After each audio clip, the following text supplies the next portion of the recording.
वहाँ शेड्यूल्स पढ़ रहे थे, है ना, और पहला आर्टिकल पढ़े थे, तो पहले आर्टिकल में ही हमें देखने को मिलेगा India that is Bharat shall be union of states, और इसके अंदर हमें क्षेत्र बताए गए थे, ठीक है ना। तब हमने देखा था कि यूनियन टेरिटरी जैसी कोई चीज होती है, हमने आर्टिकल 1 में इसको डिस्कस किया था, है ना। यूनियन टेरिटरी क्या बोला जाता है? केंद्र शासित प्रदेश, ऐसे प्रदेश जिसको शासन कौन कर रहा है? केंद्र, सेंटर शासन कर रहा है, ठीक है। चलो, इसके लिए केवल 4 आर्टिकल दिए गए हैं, जिसमें से चौथा वाला हट चुका है, तो बेसिकली बचते कितने हैं? केवल 3 आर्टिकल बचते हैं। बहुत सिंपल सी चीज है। अगर बात करें कि केंद्र शासित प्रदेश कितने हैं, तो हमें पता होना चाहिए कि केंद्र शासित प्रदेश कितने हैं हमारे पास? 8 है। रिसेंटली इन सारी चीजों को मिला दिया गया, दमन दीव एवं दादर नागर हवेली को क्या कर दिया गया है? मिला दिया गया, मिक्स करके मर्ज करके एक ही बना दिया गया है। जम्मू और लद्दाख दो यहाँ पे ऑलरेडी बन चुके हैं, जम्मू और लद्दाख। जम्मू कश्मीर को स्टेटहुड हटा के क्या दे दिया गया है? यूनियन टेरिटरी का दर्जा दे दिया गया है। तो ये थोड़ी सी करंट की चीजें देखने को मिलती हैं। इसके आगे बढ़ें तो सबसे पहले आप लोगों को देखने को ये मिल रहा है, ये जो मैंने आप लोगों को कल बताया था, part A B C D में राज्य हुआ करते थे, है ना। ए को अलग से स्टेट्स बनाया गया, बी और सी मिला के क्या बना दिए गए? स्टेट्स बना दिए गए। और पार्ट जो भाग 7 देखने को मिलता है, भाग 7 पार्ट 7, उसको खत्म कर दिया गया, और भाग 8 में जैसे ही बेसिकली क्या डाल दिया गया है? यूनियन टेरिटरी डाल दिया गया है।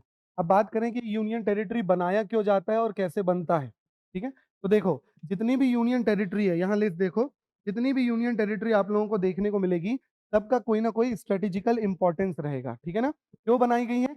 कुछ ना कुछ महत्वपूर्ण बिंदु हैं, कुछ ना कुछ इंपॉर्टेंट पॉइंट्स हैं, जिनके कारण ये यूटीओ का निर्माण किया गया है। जैसे कि कुछ का इंपॉर्टेंस देखने को मिलेगा कल्चर के पर्सपेक्टिव से, ठीक है। कुछ मेन लैंड से बहुत ज्यादा दूर है, मेनलैंड से बहुत ज्यादा दूर है, इसलिए बोला जाता है कि इनका स्ट्रेटेजिकल इंपॉर्टेंस है। स्ट्रेटेजिकल इंपॉर्टेंस मतलब भाई हमारे मेनलैंड से इतनी दूर हैं, है ना। कल को हम अगर हमने इनको स्टेट दे दिया और ये अलग होने की बात करने लगे, विवाद शुरू हो गया, तो अलग दिक्कत है। इसलिए यहाँ पे डायरेक्ट कहाँ से सेंटर, मतलब कौन रूल करता है? डायरेक्ट सेंटर रूल करता है। ऐसी चीज देखने को मिलती है। कुछ हमारे नेशनल देश के हिसाब से बहुत ज्यादा इंपॉर्टेंस रखती हैं, जैसे कि दिल्ली हो गया, बहुत ज्यादा इंपॉर्टेंस रखती है कि मान लो अगर दिल्ली में हम स्टेटहुड दे दिए, स्टेट की पुलिस, स्टेट के मतलब पुलिस जब रहेगी किसके अंडर में रहेगी? स्टेट के। वहाँ पार्लियामेंट्री बिल्डिंग्स हैं और बड़े बड़े मंत्री वगैरह दूसरे देश के भी लोग आते रहते हैं, तो वहाँ किसी तरीके की दिक्कत हो सकती है, कन्वर्जेंस देखने को मिल सकता है। इस कारण से हमें क्या किया गया है?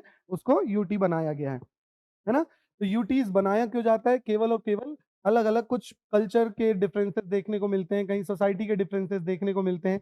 विवाद, दो तीन लोगों के बीच में विवाद, जैसे कि चंडीगढ़, जैसे कि क्या है? चंडीगढ़। तो भैया पंजाब और हरियाणा के बीच विवाद वाला क्षेत्र है। अब विवाद वाला क्षेत्र है तो पंजाब के क्षेत्र में जाए या हरियाणा के क्षेत्र में जाए, इससे अच्छा बेटर रहे वो बीच का एक क्या बना दिया गया? यूटी। हाई कोर्ट भी शेयर करता है, बाकी कैपिटल कॉम्प्लेक्स वगैरह बहुत सारी जो विधानसभा की बिल्डिंग होती है वो भी उसको क्या करता है? शेयर करता है, ठीक है। इस तरीके की कई सारी चीजें रहती हैं, जिसके कारण किस चीज का निर्माण करना पड़ा है? यूनियन टेरिटरीज का निर्माण करना पड़ा है, ठीक है। इसके बाद देखो, बहुत समय पहले तक पार्ट एबीसीडी हुआ करता था, स्टेट रीऑर्गेनाइजेशन कमेटी बनी। उस कमेटी के बाद जो चीजें देखने को मिली, तो 14 राज्य और 6 केंद्र शासित प्रदेश हमें देखने को मिले। इस तरीके का कुछ स्ट्रक्चर देखने को मिलता है। पहले आर्टिकल में ही हमने देखे थे, भारत में 3 तरीके के क्षेत्र बताया गया था, राज्य के क्षेत्र, उसके बाद केंद्र शासित प्रदेश, और ऐसे क्षेत्र जो भारत भविष्य में कैप्चर करेगा या भविष्य में अपने आप में मिलाएगा, इनकॉर्पोरेट करेगा, ठीक है। तो इसी में हमने राज्य के क्षेत्र भी पढ़ लिए हैं, केंद्र वगैरह वाली चीजें भी पढ़ ली हैं। अब बची है क्या? केंद्र शासित प्रदेश, यूनियन टेरिटरीज बस देखने को मिलती है, ठीक है। किस कारण से बने? राजनीतिक व प्रशासनिक सोच, मतलब किसी तरीके से पॉलिटिकल कोई इशू है या एडमिनिस्ट्रेटिव कोई इशू है, तो जिसके कारण क्या देखने को मिला है? दिल्ली और चंडीगढ़ देखने को मिला है। जैसे कि पॉलिटिकल मुद्दा यहाँ पे देखने को मिलता है, तो कौन सा बन गया है? दिल्ली। और एडमिनिस्ट्रेटिव इश्यूज के कारण कौन सा बनाया गया है? चंडीगढ़। दोनों को क्या बनाया गया है? यूटी। इसके बाद सांस्कृतिक भिन्नताएं, पौंडीचेरी वगैरह ये जो क्षेत्र हैं, ये देखने को मिलते हैं कि बहुत समय तक यहाँ पे फ्रांस के लोग, फ्रेंच की टेरिटरी देखने को मिलती थी, आजादी के बहुत समय बाद तक। आज भी यहाँ पे आप लोग अगर जाओगे तो इनका कल्चर बिल्कुल अलग है, ठीक है ना। इनका कल्चर, रहन सहन, बहुत जो तरीका है वो मेन लैंड से बहुत ज्यादा अलग है, मतलब मेन इंडिया से बहुत ज्यादा अलग है। तो इसी कारण कल्चरल डिफरेंसेस के कारण, सांस्कृतिक भिन्नताएं के कारण क्या बनाया गया है? पौंडीचेरी, दादर, नागर हवेली, ये सारी चीजें किसके कारण बनाई गई हैं? कल्चरल डिफरेंसेस के कारण। पारंपरिक महत्व मतलब स्ट्रेटेजिक इंपॉर्टेंस के कारण कौन सा है? अंडमान निकोबार और लक्षद्वीप। अंडमान निकोबार और लक्षद्वीप जो ग्रुप ऑफ आइलैंड्स जिनको बनाया गया, क्यों? मेनलैंड से बहुत दूर देखने को मिलते हैं, ठीक है, इनको अगर स्टेटहुड का दर्जा दे दिया, कल को कोई विवाद होगा तो ये अलग होने की ऐसी डिमांड रख सकते हैं। इसके कारण स्ट्रेटेजिकली इंपॉर्टेंस रखते हैं। जितना इंडिया का क्षेत्र रहेगा मेनलैंड में, तो मैंने बताया हूँ क्या 12 नॉटिकल।